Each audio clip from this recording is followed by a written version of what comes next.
প্রিয় বন্ধুরা, আমি এখন আছি চাঁপাইনবাবগঞ্জের লাল মাটির পাহাড়ে। আর এই যে দেখতে পাচ্ছেন, এটাই হচ্ছে চাঁপাইনবাবগঞ্জের লাল মাটি পাহাড়। আর আমার সামনে এই যে দেখতে পাচ্ছেন, এই গ্রামগুলো কিন্তু সবটাই হচ্ছে মাটির বাড়ি, মানে মাটির গ্রাম বা আলপনা গ্রাম। চারপাশে সবুজ গাছপালা আর মাঝখানে লালচে এই উঁচু নিচু ভূমি দেখতে অসাধারণ লাগছে।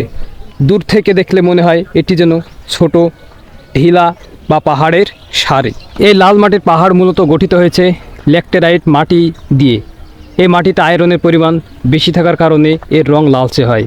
বছরের পর বছর প্রাকৃতিক ক্ষয় ও বৃষ্টির কারণে এই পাহাড়ের আকার এমন হয়েছে।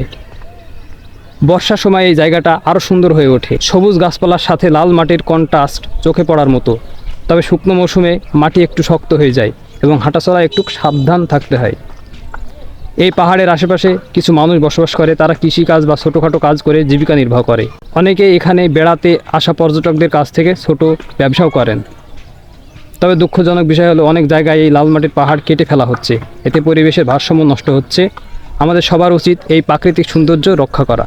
সত্যি বলতে এখানে এসে মনটা একদম শান্ত হয়ে যায়। প্রকৃতির এত সুন্দর রূপ কাছ থেকে দেখার অনুভূতি এক কথায় অসাধারণ।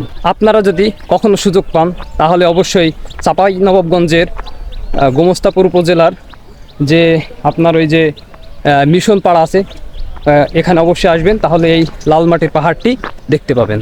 আজকের ভিডিওটা এখানে শেষ করলাম। দেখা হচ্ছে পরবর্তী ভিডিওতে। ভালো থাকবেন, সুস্থ থাকবেন। আল্লাহ হাফেজ।